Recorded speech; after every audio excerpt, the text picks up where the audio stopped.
Hi students, నేను ఈ వీడియోలో డైరెక్ట్ కపుల్డ్ యాంప్లిఫైర్ ఇంకా డార్లింగ్టన్ యాంప్లిఫైర్ గురించి నేను మీకు సింపుల్గా నీట్గా క్లియర్గా ఎక్స్ప్లెయిన్ చేస్తాను. ఓకేనా? సో వీడియో లాస్ట్ వరకు చూడండి, ఎక్కడ స్కిప్ చేయకండి, మీకు అర్థమయ్యేలాగే సింపుల్గా ఎక్స్ప్లెయిన్ చేస్తాను.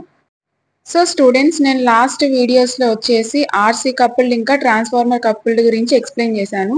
సో ఈ వీడియోలో వచ్చేసి డైరెక్ట్ కపుల్డ్ ఇంకా డార్లింగ్టన్ యాంప్లిఫైర్ గురించి ఎక్స్ప్లెయిన్ చేస్తాను.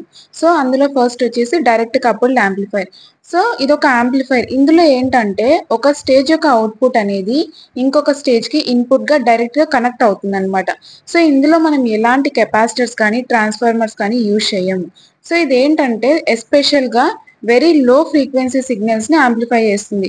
So from photo electric sensors కానీ లేకపోతే థర్మోకపుల్స్ కానీ డీసీ సిగ్నల్స్ కానీ it is specially used to amplify very low frequency signals like from photo electric sensors, thermocouples and DC signals. ఇక్కడ మీకు diagram కనిపిస్తుంది కదా.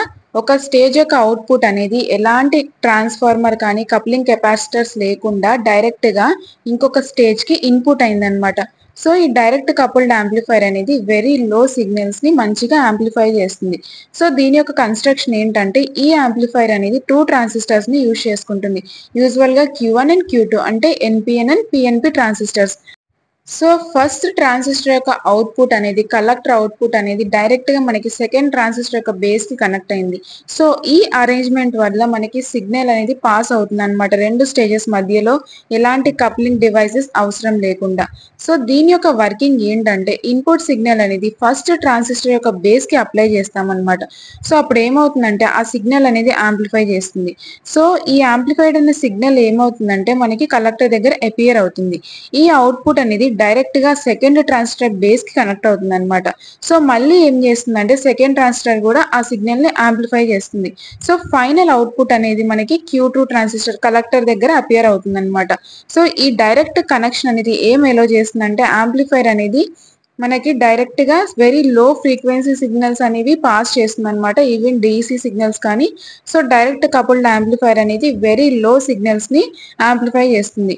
సో దీని యొక్క అడ్వాంటేజ్ ఏంటంటే సింపుల్ డిజైన్ ఉంటుంది. అంటే మనకి ఎక్కువ కాంపోనెంట్స్ ఏం అవసరం లేదు, చాలా తక్కువ కాంపోనెంట్సే ఉంటాయి, లెస్ కాంపోనెంట్స్. ఇంకా కాస్ట్ కూడా చాలా తక్కువగా ఉంటుంది, ఎందుకంటే ట్రాన్స్ఫార్మర్స్, కెపాసిటర్స్ ఇవన్నీ ఏం లేవు కదా. సో ఇవి ఏంటంటే డీసీ సిగ్నల్స్ ఇంకా వెరీ లో ఫ్రీక్వెన్సీస్ ని మంచిగా యాంప్లిఫై చేస్తాయి. సో అడ్వాంటేజెస్ ఉన్నాయంటే మనకి డిసడ్వాంటేజెస్ కూడా ఉంటాయి. సో డిసడ్వాంటేజెస్ ఏంటంటే ఇది హై ఫ్రీక్వెన్సీ సిగ్నల్స్ ని అంత ఎఫెక్టివ్ గా యాంప్లిఫై చేయదన్నమాట. సో ఏమవుతుందంటే టెంపరేచర్ చేంజెస్ వల్ల ఆపరేటింగ్ పాయింట్ అనేది ఎఫెక్ట్ అవుతుంది. సో దీనివల్ల ఏమవుతుందంటే డిస్టార్షన్ అనేది కాజ్ అవుతుంది అనమాట. సో ఈ డైరెక్ట్ కపుల్డ్ యాంప్లిఫైర్ వచ్చేసి మనం low frequency amplifiers, thermocouples, photo diodes ఇంకా small DC voltages or currents ని మెజర్ చేయడంలో యూజ్ చేస్తాం. సో స్టూడెంట్స్, నెక్స్ట్ టాపిక్ వచ్చేసి ఏంటంటే డార్లింగ్టన్ పెయిర్ యాంప్లిఫైర్. సో ఇది ఒక స్పెషల్ అరేంజ్మెంట్ ఆఫ్ 2 ట్రాన్సిస్టర్స్ అనమాట. ఇవి ఏంటంటే టుగెదర్ గా కనెక్ట్ అయ్యాయి. సో ఇవి ఏం చేస్తాయంటే కరెంట్ గెయిన్ ని ఇంక్రీజ్ చేస్తాయి అనమాట. సో ఫస్ట్ ఏమవుతుందంటే ఫస్ట్ ట్రాన్సిస్టర్ ఈ కరెంట్ ని యాంప్లిఫై చేస్తుంది. నెక్స్ట్ ఏమవుతుందంటే ఆ యాంప్లిఫైడ్ అయినది మళ్ళీ సెకండ్ ట్రాన్సిస్టర్ కూడా యాంప్లిఫై చేస్తుంది. సో దీనివల్ల ఏమవుతుందంటే గెయిన్ అనేది మనకి ఇంక్రీజ్ అవుతుంది. సో కన్స్ట్రక్షన్ వచ్చేసి ఇందులో మనకి 2 NPN ట్రాన్సిస్టర్స్ అనేవి యూజ్ చేసాం. సో ఫస్ట్ ట్రాన్సిస్టర్ యొక్క ఎమిటర్ Q1 ఏమైందంటే మనకి సెకండ్ ట్రాన్సిస్టర్ కి కనెక్ట్ అయింది, అంతే కదా. ఇక్కడ ఫిగర్ లో చూడండి, ఈ ట్రాన్సిస్టర్ యొక్క ఎమిటర్ అనేది నెక్స్ట్ ట్రాన్సిస్టర్ కి ఏమైంది, ఇన్పుట్ అయింది అనమాట. సో బోత్ ట్రాన్సిస్టర్ యొక్క కలెక్టర్స్ ఏమయ్యాయి అంటే టుగెదర్ గా కనెక్ట్ చేసాము. సో ఏమవుతుందంటే ఇన్పుట్ సిగ్నల్ అనేది మనం బేస్ ఆఫ్ ది Q1 కి అప్లై చేస్తాము. సో మళ్ళీ అవుట్పుట్ ఎక్కడి నుంచి తీసుకుంటాము, ఎమిటర్ దగ్గర, సెకండ్ ట్రాన్సిస్టర్ యొక్క ఎమిటర్ దగ్గర తీసుకుంటాము. సో వర్కింగ్ వచ్చేసి ఏంటంటే స్మాల్ బేస్ కరెంట్ అనేది మనకి Q1 ట్రాన్సిస్టర్ లో ఎంటర్ అవుతుంది. ఇది ఏం చేస్తుందంటే కరెంట్ ని యాంప్లిఫై చేస్తుంది. సో ఇదేమవుతుంది, ఎమిటర్ కరెంట్ అవుతుంది అనమాట, becomes the base current for Q2. ఏదైతే ఎమిటర్ కరెంట్ ఉందో ఇదేమవుతుందంటే నెక్స్ట్ ట్రాన్సిస్టర్ కి బేస్ కరెంట్ అవుతుంది అనమాట. సో మళ్ళీ ఈ ట్రాన్సిస్టర్ ఏం చేస్తుందంటే ఆ సిగ్నల్ ని యాంప్లిఫై చేస్తుంది. So final output current gain వచ్చేసి IE2 equal to β1 into β2 into IB1 అనమాట.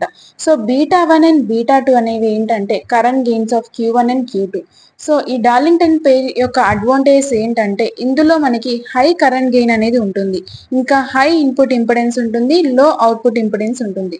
సో డిసడ్వాంటేజ్ వచ్చి ఏంటంటే లో వోల్టేజ్ గెయిన్ ఉంటుంది, సో ఏంటంటే స్లైడ్గా స్లోయర్ రెస్పాన్స్ ఉంటుందన్నమాట, ఎందుకంటే 2 ట్రాన్సిస్టర్ ఉండడం వల్ల. సో ఇందులో అప్లికేషన్స్ వచ్చేసి మనము పవర్ రెగ్యులేటర్స్లో యూజ్ చేస్తాం.